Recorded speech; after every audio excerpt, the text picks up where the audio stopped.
Great. Thank you so much. I appreciate that very generous introduction. Thank you to Bob, Cindy, and Lisa for the opportunity to address the forum. I know I'm well known. I'm not sure that I'm well liked. Perhaps I am. I hope I am.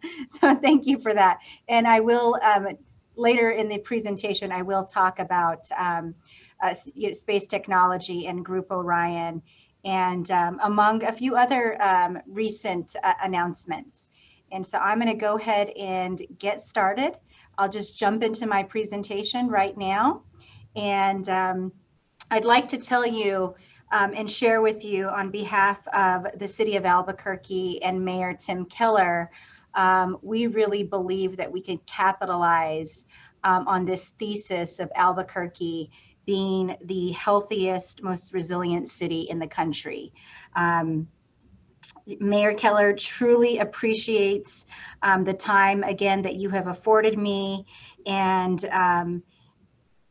we're really, I and Mayor Keller truly appreciate the time and interest in learning about what we here at the city are doing to ensure that you and all of our current and future residents have an economically vibrant community, as well as important is the safe and health of our community in which to live and to work.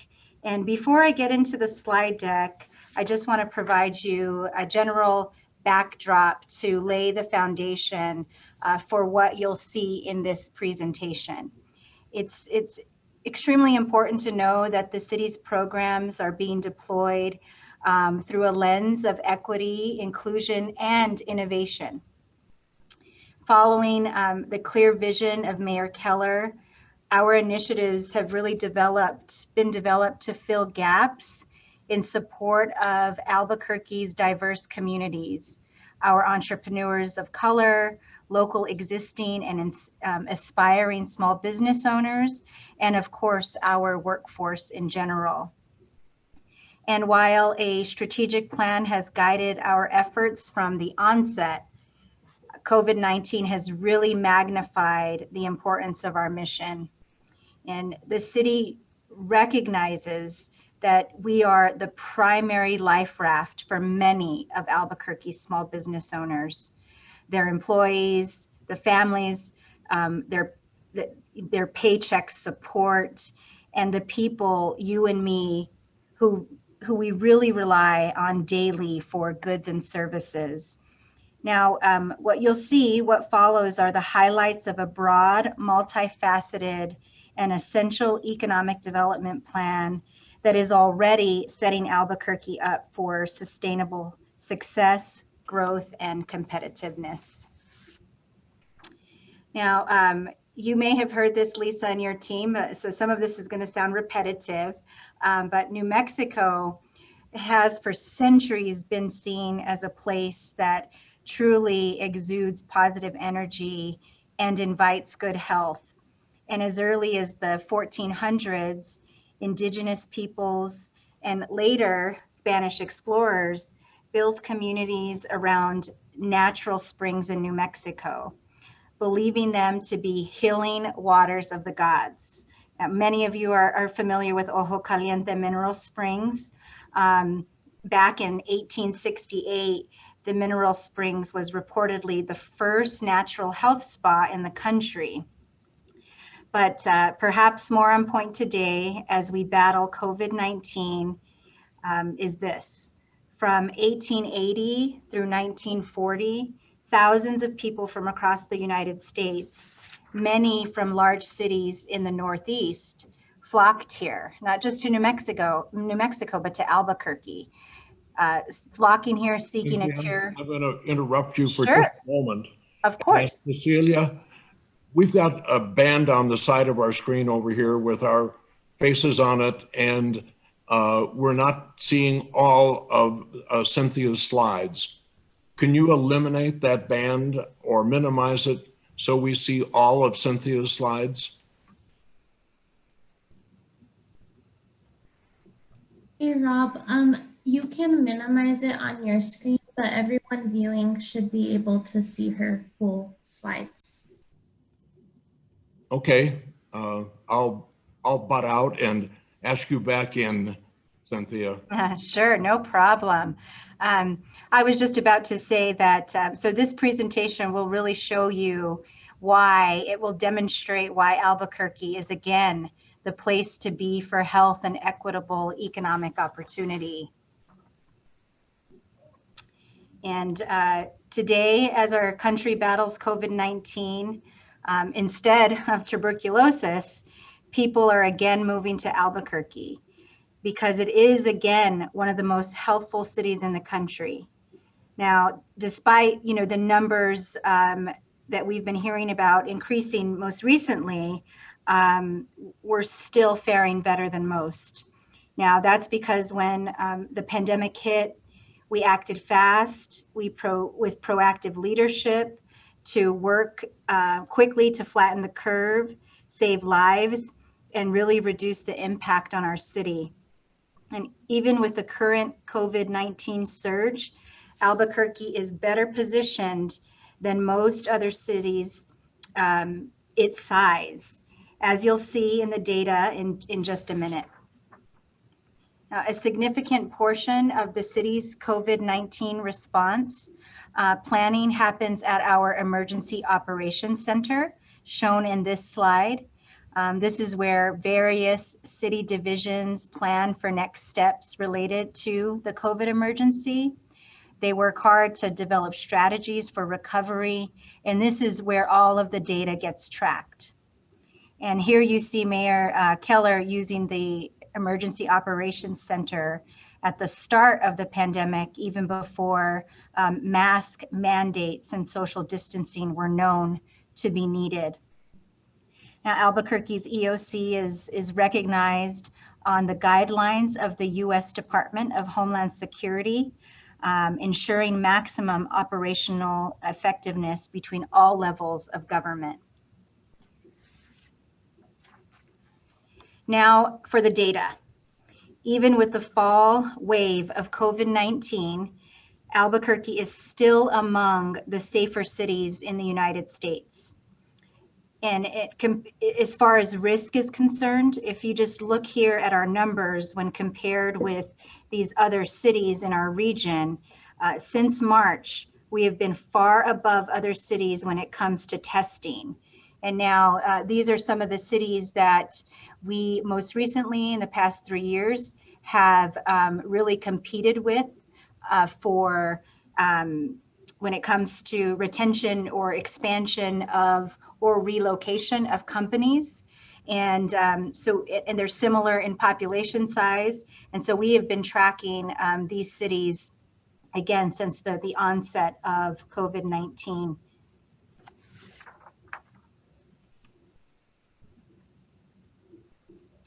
Now, just a little bit about what we've done in regards to economic recovery.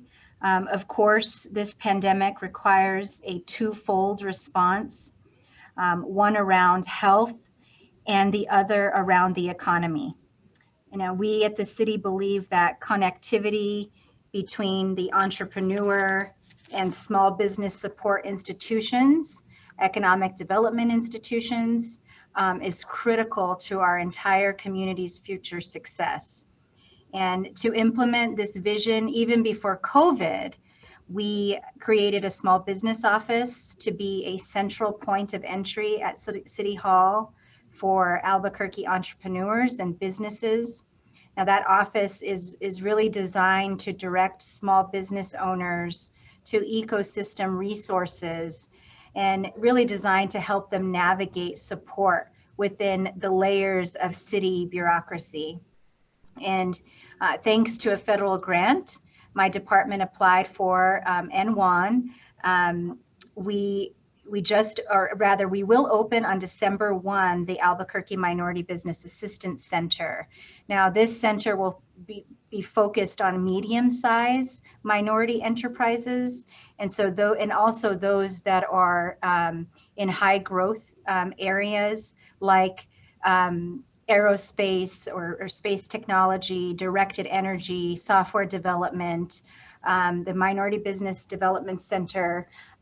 We had one about 5 years ago. The late Anna Muller, she led and ran that center for many, many years. And she helped to scale businesses to the point of huge success. Businesses like Applied Technologies Associates, ABBA Technologies, Holman's USA, and other tech companies that have experienced success. And so we're pretty excited about the opportunity. We're only the second city in the country to operate a minority business development center. And so again, another opportunity to diversify our department. Again, and also we work and have developed the Small Business Regulatory Advisory Commission, and that's a volunteer board of 7 members to represent the voice of small business community in Albuquerque. And I'm going to be brief because there's just so much to talk about, especially when it comes to pre and post-COVID. Now, so post-COVID, we have added even more to our small business support arsenal, and probably I should say amidst COVID, and to help ensure the survival of the community's most economically vulnerable businesses and to save the most jobs. We developed early on the Micro Business Relief Program to provide qualifying micro businesses with working capital grants of $5,000. And by providing near unrestricted funds at no cost, the city implemented truly was an unprecedented municipal effort. We did this early on. This was pre-CARES funding. And I'm proud to say that not only was the program a first of its kind in the country, but it also is now serving as a best practices model for other communities around the country. So our Micro Business Relief Program has won 2 National Economic Development Awards in September from the International Economic Development Council. And in addition, in response to COVID, we provided outdoor eating and retail grants to help mitigate business interruption losses. We waived many city fees. We overrode ordinances using the mayor's emergency powers. We allowed for expansion of outdoor dining options, and we allocated money for PPE supplies to be distributed to small businesses. And today, right at this moment, my staff is working diligently to distribute $10 million in CARES Act funding to qualifying small businesses. Now, we really believe by providing our small business owners these types of wraparound services with access to a diversity of support systems, both economic and healthful, Albuquerque is truly keeping crucial goods and services in circulation. We're working to ensure that vibrant gathering spaces don't disappear. And again, supporting minority-owned businesses that have been disproportionately impacted by this economic crisis. And those small businesses are by their very nature, the backbone of our economy. We are certainly not relying on our mom and pops to prop up the economy. Ultimately, that's our responsibility. So we are moving full steam ahead with city subsidized projects, many construction projects that have either been completed or are underway right now. The ongoing construction really sends a clear signal to residents and visitors when we are allowed to have visitors again, that we have jobs, that we are growing, and that we are planning for and are confident in a vibrant future. Oh, it looks like my slide cut off the word health here, but that slide should read fiscal health. So just want to say that the City of Albuquerque's fiscal position could not be better when compared to the rest of the country. This data that you see right here is from the New York Times, and it shows Albuquerque is in the number 2 slot for fiscal health at a time when most cities are facing much deeper revenue shortfalls. And you'll see here at the right, in the right-hand corner, the only city that is slightly faring better than us when it comes to fiscal health is the city of Boston. Now, again, while the COVID crisis has exposed cracks in the system in many places, we've really discovered that here in Albuquerque, it truly has revealed our strengths and has really magnified our natural assets. Low medical costs, a wealth of physicians, we have clean air, abundant sun, you know, just to name a few. If you can take a look at this data here compared to other cities, I mean, the number of physicians per 100,000 people. Denver beats us slightly here, but compared to other cities, again, we've fared very well.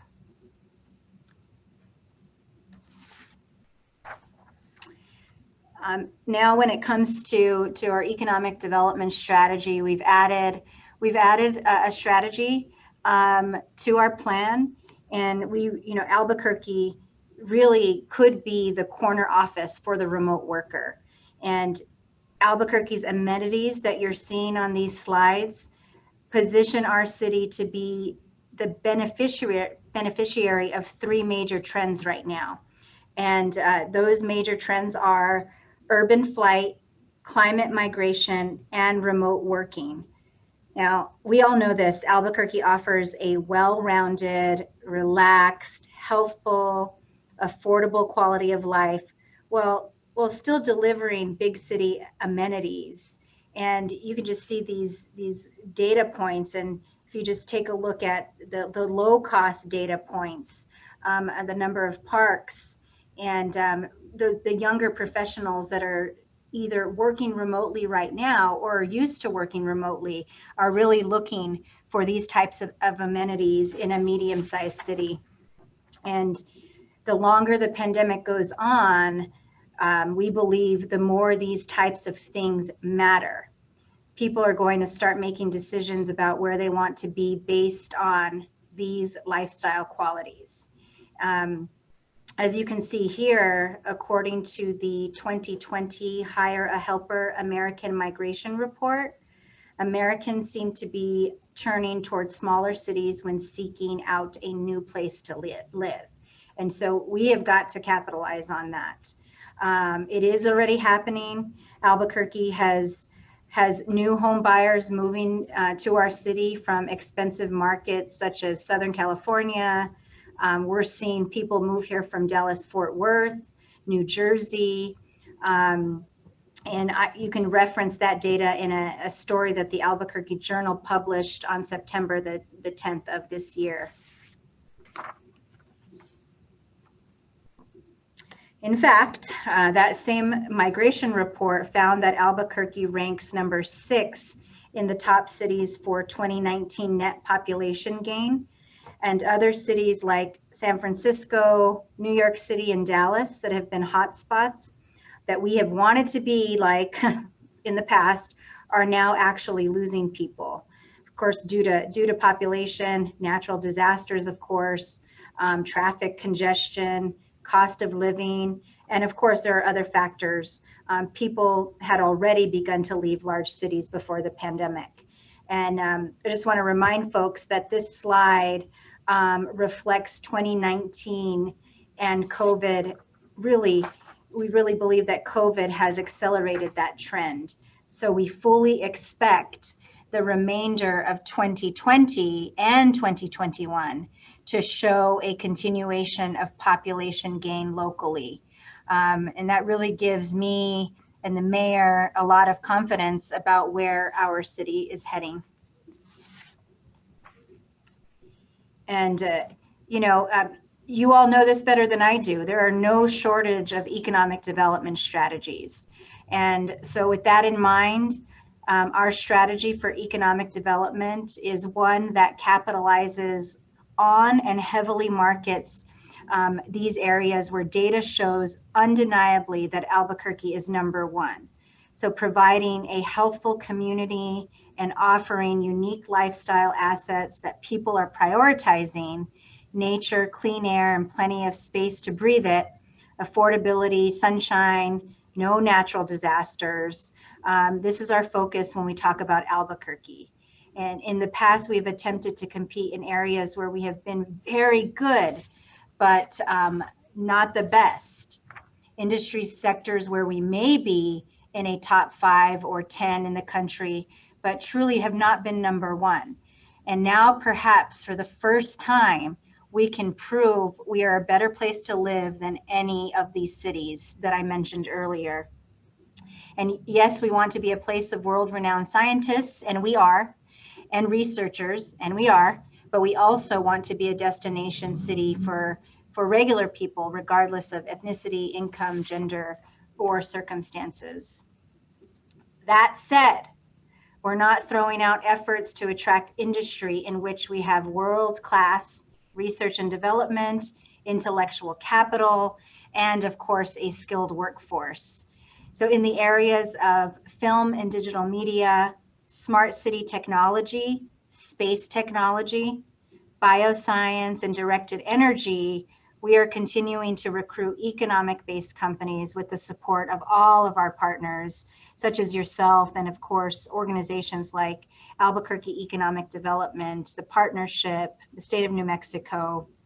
And if you just take our film industry, for example, Movie Maker magazine ranked Albuquerque as #1 again this year for film production, calling the city a marquee player in the industry and a regional powerhouse.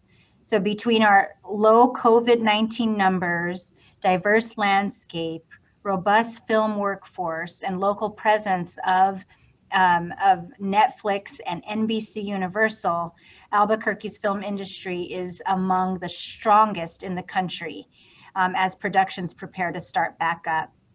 When it comes to smart technology, while we know we're already a healthy city and a smart city, we also know that implementation of smart technology can make us even better. And that's why Mayor Keller is now testing and deploying a variety of smart technologies that will create improvements in economic development, public safety, environmental health, and really the quality of life. And some of these things include smart street lighting, smart parking, smart crosswalks, smart sound detection, and connected vehicles. Another area that we're focused on is bioscience. And you all know this, Albuquerque is also on the cusp of becoming a vibrant bioscience hub. This is especially important today amid COVID. In case some of your viewers are unfamiliar with what bioscience is, it's a broad range of disciplines that enhance human health, really maintain food supply, and really safeguard the environment. And bioscience industries include biofuels, genetics, food services, agriculture, therapeutics, and most relevant right now, medical diagnostics and vaccines. So, Albuquerque is in a fortuitous position to lead our country in risk like COVID, which affect both health and our food supply chain. When it comes to space technology, the global space economy is projected to be worth $3 trillion by 2045. And we believe that no city is more prepared than Albuquerque to capitalize on that growth. And as you may have heard in the news, Albuquerque is in contention to become the full-time home for the U.S. Space Command, which could create more than 1,000 jobs, along with defense contract opportunities. And today we just heard on the heels of the Orion Group announcement that Albuquerque made it to the top 6 for the new federal space facility. That was just announced today. You may have seen a press release that the mayor's office released about an hour ago. And So the U.S. Space Command in the latest, in 11 unified commands is in the Department of Defense, and hosting this new federal facility would add, again, more than 1,000 federal jobs, in addition to the recent announcement of the Orion Group, who is also looking to bring another 1,000 or more jobs to the city of Albuquerque. In addition, directed energy. Much like we have always been a hot spot for health seekers, Albuquerque and New Mexico have been the site of groundbreaking scientific and military research since the early 20th century. And so we're just claiming this because it's true. Today, Albuquerque is the hub for directed energy in the United States.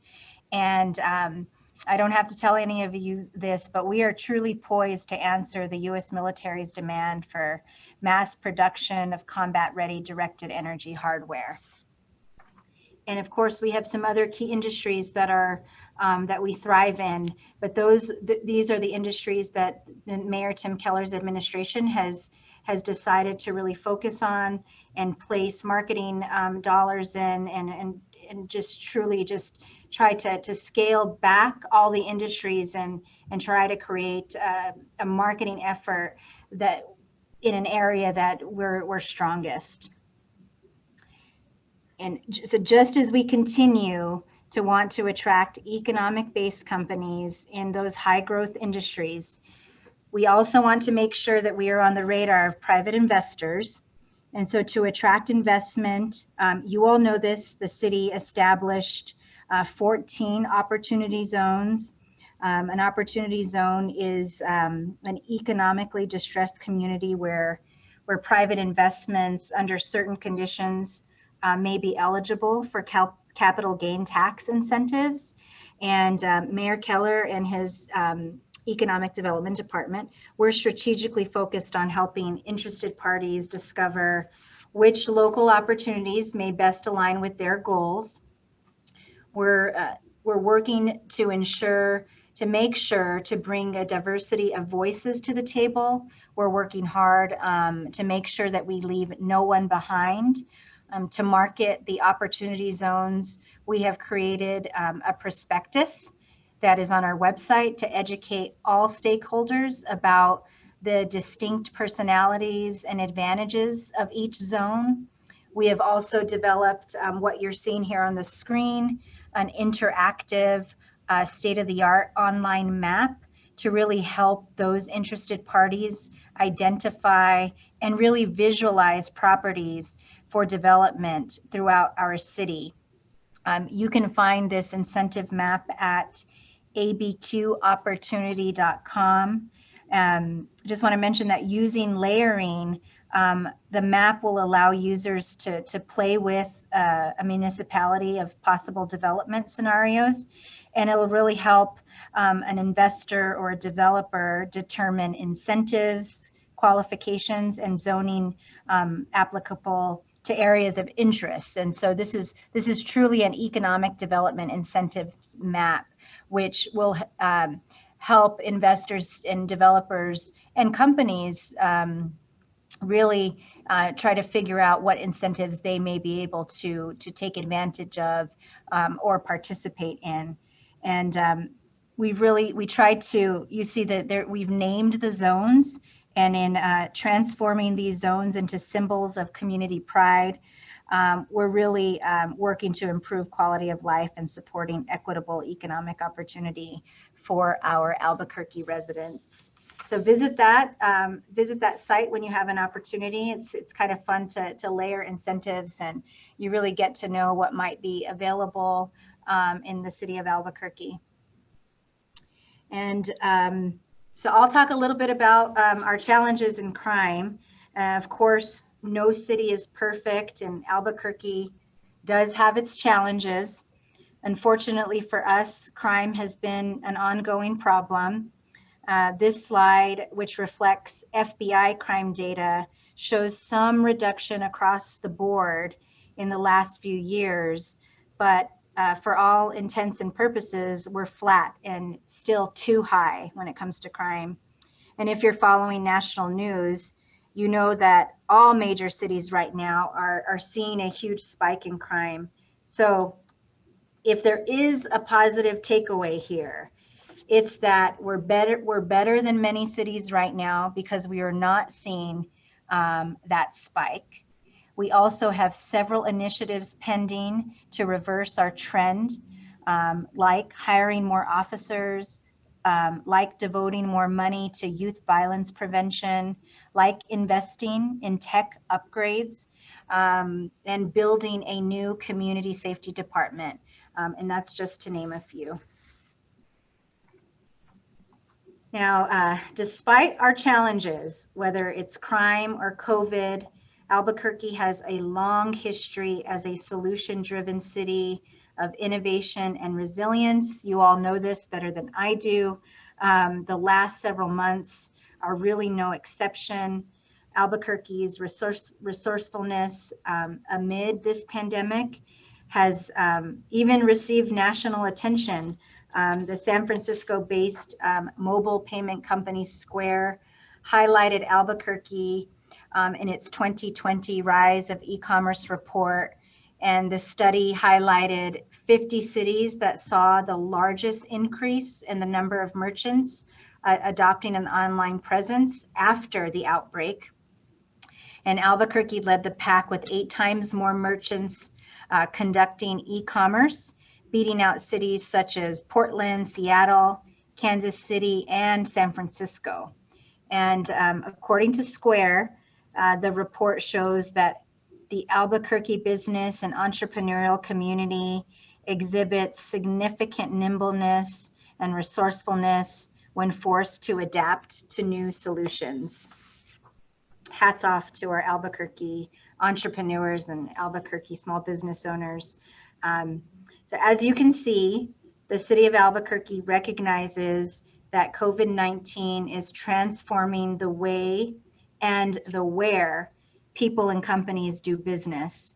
And as we all work to balance health, safety, and stability with productivity and efficiency, place of operations for both individuals and industries has become more critical than ever. And so you can help us spread the word that Albuquerque is that place both today and tomorrow. We're asking our partners to be active on your social media accounts, sending, for example, sending pictures of our clear skies or of you and your families when we're allowed to dine out safely. Post those pictures.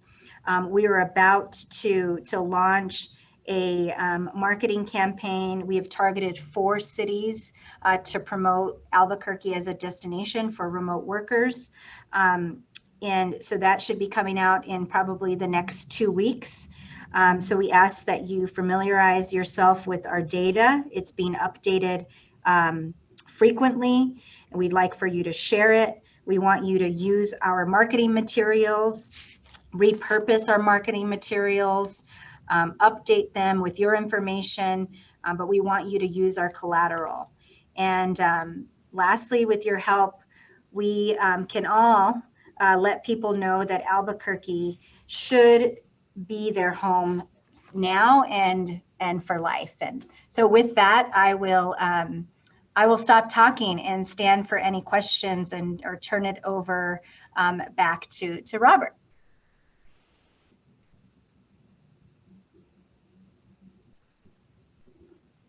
Thanks very much, Cynthia. That was really interesting, and really you jammed more information into that talk than I thought possible. Maybe too much. Terrific. Are there any questions for Cynthia? Here's one. Well, there's a thanks from Eric Rentz Whitmore. Are there any questions for Cynthia? She's covered so much, but I'm sure there's other things you'd like to know about.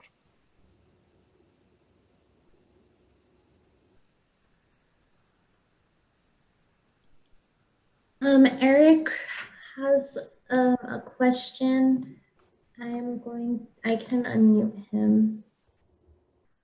so that he can ask. Give me 1 second. Okay. Lisa Kudala, do you have anything to add at this point? You heard that, and you've worked with Synthia in the past, and we know we're all going to be working closely together in the future. Can I turn this back to you, Lisa Kudala, to? Sure. Bob, I think someone had a question. Eric, I think you're allowed to talk now. Okay. So hi, Cynthia. Glad to hear the report and see the updates. That was really good. I raised my hand mostly by accident, but the question I have is, I'm wondering what response you've seen from either national business that are looking for places to land and do business with. How have you seen folks respond to the efforts that City of Albuquerque has made to be a more equitable place, an inclusive place to do business? Oh, Eric, that's a great question, and somewhat of a challenging one. It depends. It depends on the audience. Most people and most of our partners are very much supportive of the administration when it comes to being more equitable and inclusive. And so I guess I would answer with saying that for the most part, community has been incredibly supportive, both business and just community in general.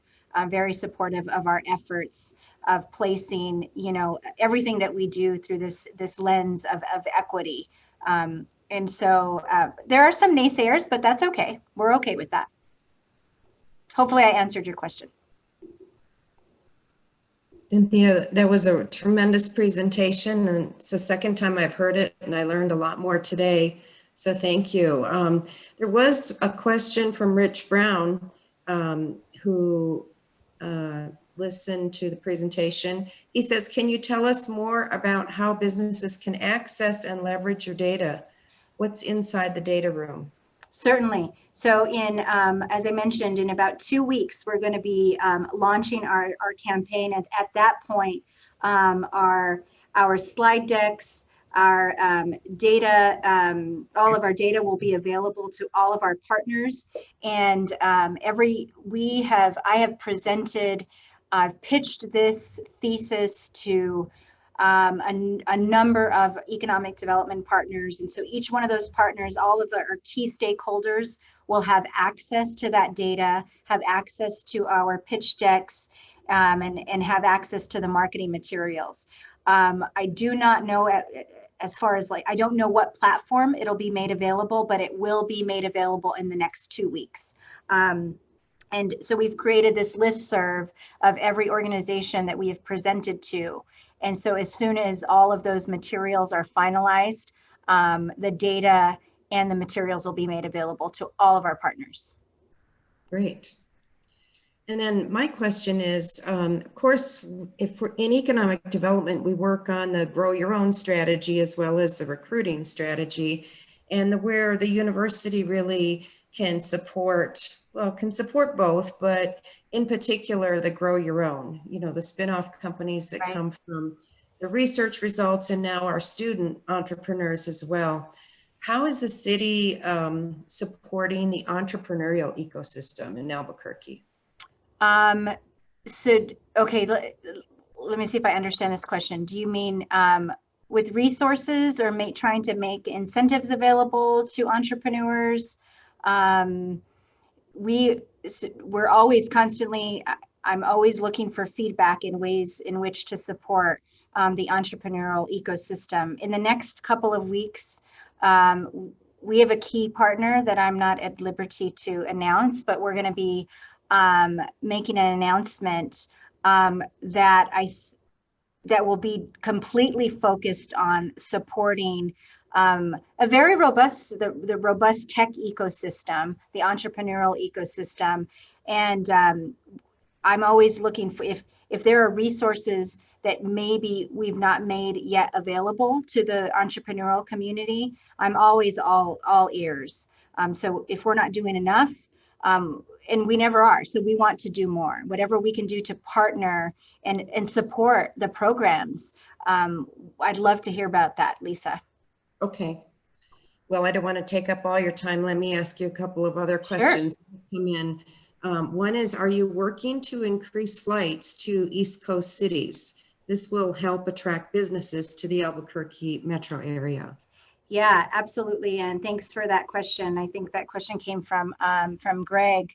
And yes, we have, I work directly with our aviation director, and we are working hard to increase direct flights from the Southwest, from Albuquerque to the East Coast and back, vice versa. In addition to, we're working to create more direct flights to Southern California. But yes, the answer is yes. We've not gotten to the point due to COVID and for many other reasons where we're seeing additional flights, but that is most certainly a part of our strategy, especially to spur economic growth. Great. One other question. Can you describe what plans you are working on with respect to tax policy in the state to encourage investment? No, that's a great question. Happy to share with you our list of legislative priorities once they become public. But many of our priorities does really support tax policy that we believe will encourage investment in the state and in particular Albuquerque. I believe our legislative priorities will probably be made available. We're finalizing them. I'm happy to share with Lisa, to share with the whole group once that has become public. Okay, thank you very much. I have a question, Synthia. Sure. In light of the fact that we're seeing a disproportionate growth in South Asians and Asians in the technical world, for business owners, for scientists, for engineers, are we doing anything to try to become more attractive to Asian and South Asian business owners and scientists and engineers? Is that on your radar anyplace? Yeah, Robert, thanks for the question. I wish that I had our international trade strategic plan in front of me, but most certainly does include that demographic. And it's interesting. It seems as if all international trade has paused because of COVID. However, we're working directly with Singapore, for example. And so that is very much a part of our strategic approach, and happy to provide you more information as I gather it from our trade program. Thanks a lot, Synthia. Of course. If there are no other questions, we can just say thank you so much. It was very good of you to be here today to talk to us. We all appreciate it. I wish we could applaud and let you know. Thank you so much. And good rest of your day, Synthia. Thanks again. No, thank you. Thank you all. Appreciate your time. Have a great evening. Bye-bye. Thank you, Synthia. Bye-bye.